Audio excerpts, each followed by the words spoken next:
Hey nerds, welcome back to another episode here on the Feed the Beast world, episode 7. Episode 7, not many of my series live to see the episode 7. And I think I figured out the reason for this. Now, I've taken this series incredibly slow, like I've only done the bare minimum of what I need to do, off camera this is. I've done the bare minimum that I need to do to get ready for the next episode, whereas when I look back at my other previous like Feed the Beast series in particular, the amount of progress that I've done between one episode and the next is absolutely insane. And the worst part is I never go back and explain what I did off camera. So at the time I didn't realise that was bad, but when I've gone back and watched them again as a viewer, I don't understand the progress. I don't understand what any of the machines do because I never went back and explained them. And it's annoying for me because I was using them as like a refresher course on bees, but I never explained what I was doing at all. So it got quite annoying for me. So that's what I'm trying to do with this series now. I'm trying to take it slow, kind of cut out the boring stuff, like the mining, obviously, and a lot of the bee breeding, which is quite boring, but at the same time, showing you a lot of what I'm doing. So hopefully that's working out for you guys. I'm not sure. But anyway, enough of the serious stuff. Let's get back into the game. And before we go down there and work on some other stuff, I want to show you some cool stuff that I've been playing with recently.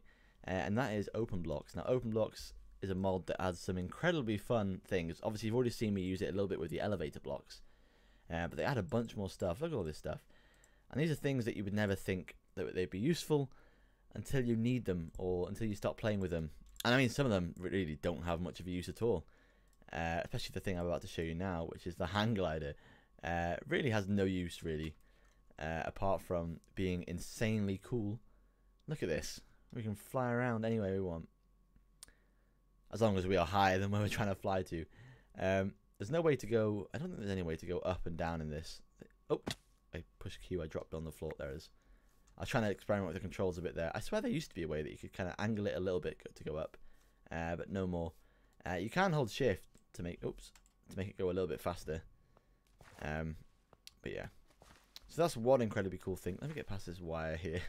Another thing that I want to show you is actually a really useful way of storing XP, and that's using the XP drain and the tank that I've got in my inventory here. I'm going to run inside and I'm going to place these down and show you. Let's make quite a sizable tank here. I've got eight blocks at the moment. We'll use 6 for now. See how much that holds. So I'm going to place my XP drain down there, and we'll stand on it, and you can see that already my XP is going into the tank. There it is. You can see it starting to fill it up now. Draining really fast actually, and this isn't going to really do much in the way of filling it up at all. I've already got two tanks here that are full. I'm going to store these here as backups in case, I don't know, a creeper walks in here and explodes all this. But there is now about 30 odd levels in there now, and that is a great way of storing it because I've been walking around with 30 levels on me, and I've been paranoid that something's going to spring behind me and kill me because I don't really have. Actually, I do have pretty decent armor. But yeah, knowing me, I will jump into lava or something, especially with what we're doing today's episode. Spoiler! Now, on with today's episode. So, one of the biggest things that is holding me back right now is my power supply.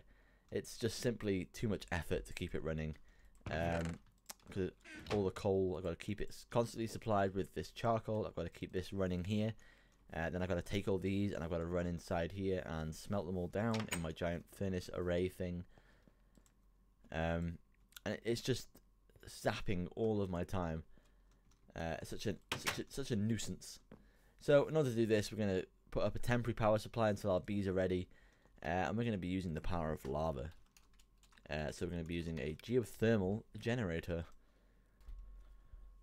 So guys, in order to make this not a crafting intensive episode, and there is a lot of crafting that I did not realize that I had to do, I'm going to be cutting a lot of it out. So I'm going to just quickly run through it now, and then I'll do it, and then we'll come back and everything will be fine. So basically, it's what I've got to do now is in order to make a geothermal, this thing here, geothermal generator, I've got to make empty cells. Now this is where the problem is. However, I'll get into that in a minute.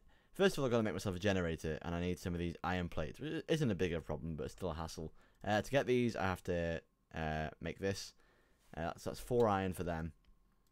Then I have to make an RE battery, To make this, I need some insulated tin cable, some tin item casing. To make this, I need to have a forge hammer. For a forge hammer, I need another 5 iron and some sticks. I've already got a forge hammer, so that's not a problem either. But it takes time, and this is... Wait, what have I done? Where was I? I was here. To make a tin plate, I need 4 tin. So, you know, the resources keep adding up. I need some redstone. Where am I now? What am I doing? What am I doing? I'm all lost. Yeah, I need an RE battery. I need some rubber, so I've had to go get some rubber from my trees. I've had to smelt that down. I need some redstone. But now with these empty cells here, now what it doesn't tell you anywhere in here is the crafting recipe for it. It just tells you how you can get it.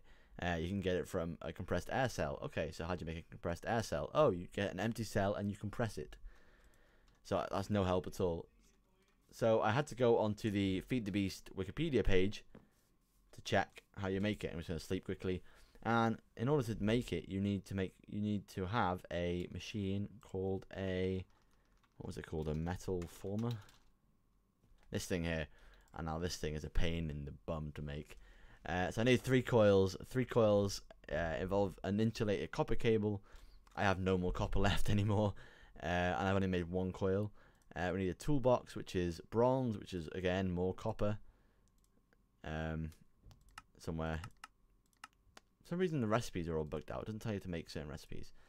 We need a basic machine casing, which is again loads more iron. And we need a basic circuit. So I think I might have accidentally added Greg Tech to this pack. I'm not sure if I did or not. However, I don't really want to find out. So I have got to go off and do this now, and I'm going to spend a lot of time doing it. And I'll see you back when it is finally done. Okay, guys, I think, fingers crossed, that I've finally finished crafting. You can probably see that this area here in front of me now looks a little different than it did when I left. Man, I've had to craft machine after machine after machine to get this thing to work. It started off with things like, to get the geothermal generator, I needed, what did I need? I needed this thing for something, metal former. Oh, to make the cans, the empty cans, whatever they were. I ended up needing this machine to make that. And then to make the fiberglass cable, which I need to get the power out of the geothermal generators, I needed a macerator.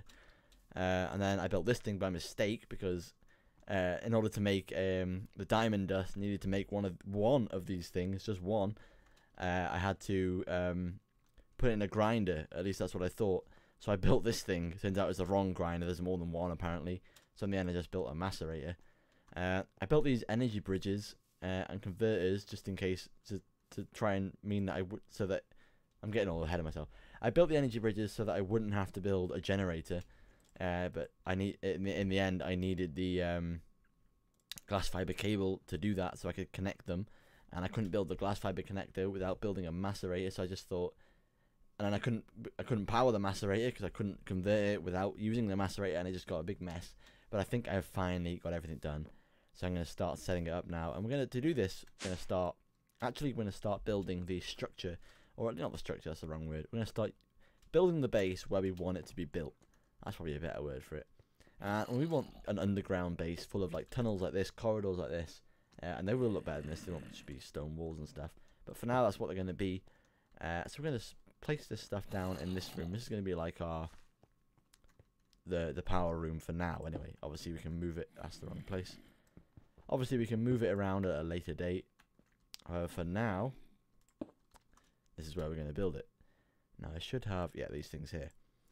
Pressurized fluid conduits to transport the lava from the ender tank into this thing. Obviously I will build more than these. I just wanted to get one set up for now. It took so long to craft. I'm going to right click on that with the wrench. Is that working? No, for some reason it's not. Extract. Not sure what's happening there. A bit of a glitch apparently. However, it is going in. You can see that we are generating lava. However, the lava is going down in here. And the reason for that is because we don't have the other tank set up in the nether. So for now, we're going to hop up here. Let's see. Where do we go? Have we got... Oh, no, we don't. We need to pick up this. Yeah, there's a glitch going on with these at the moment. Look at that. Where did I put the port? I put it in here. I've already got the area set up. I had to test this quickly just to make sure it all worked. And I thought because I cut all the crafting out, I thought you'd actually want to see me set it up as well. And once this lets us in, here's our nether. By the way, I had to come in here. Ah! What a surprise! There's 2 of them. There's 2. Got it. I had to come in here earlier to get some blaze rods to build the actual ender tanks themselves. It wasn't too difficult to get them. There was a blaze spawn in the dungeon right next to where I spawn. So that was good. Oh my goodness me, let's keep away from that thing. Hopefully it doesn't see me. So you got ourselves a little platform here, just off the lava. We're going to put our pump down here. We're going to stick the ender tank on top of it. And then we need to power it. So for that we're going to use one of these things. And for some reason I couldn't get it to work. If I just put this right next to it, I couldn't get it to work. So I've had to do it this way for now. It's not too much of a problem. Obviously it wastes a few of these, but that's fine. For some reason it's not letting me click on these things. Yeah, they are glitching out. Look at that. Anyway, you can see that is now filling up finally. And I need to build. I will need to put a chunk loader in there. I just remember now that I forgot to build that. But there'll be a chunk loader here. And that will keep this area loaded, so we will have continuous lava pumping through. I don't know how you build a chunk loader, actually. I imagine it's going to be quite expensive. Oh no! Oh my goodness me! We're going to die. Oh my! What is happening? These things explode. Just keep running. Just keep running. Oh, we are so lucky we didn't die then. Note to self, don't check crafting recipes in the nether. They're still following, they're still following. Hopefully we can get through before they attack. Oh man, that was close. Okay, we're safe. We're safe, we're safe, we're safe. So, chunk loaders, how much do these cost? Oh no, they're not. Well, I guess they are sort of expensive because you need an enchantment table, so 2 diamonds, but that's not too bad at all. So I'll build that off camera and put it in place before next episode, so we have constant power. But now if I go downstairs... Up one. There we go. We should now have a full lava tank. Yes. And this thing is full of power. So to draw the power out of this, all I need to do is place down glass fiber cable. And actually, I could probably do it right now, because I have everything set up. We'd need to, break these apart once this breaks. And the good thing about these is you can convert these. So you see this is an MJ consumer. We can convert it to a producer just by sticking it in the crafting table. And the same with producers, we can make converters, so that's always good. And as what I'd then do is I need to build another leadstone energy thing. Actually, I can probably demonstrate it. So we need to take our energy bridge. Actually, no, I've done the wrong thing. I just remembered now. Just remembered that I've got the wrong energy bridge here. The wrong producer. I need a red power producer, so I'll build that off camera and we'll get it set up. But as what I would do is place down the consumer,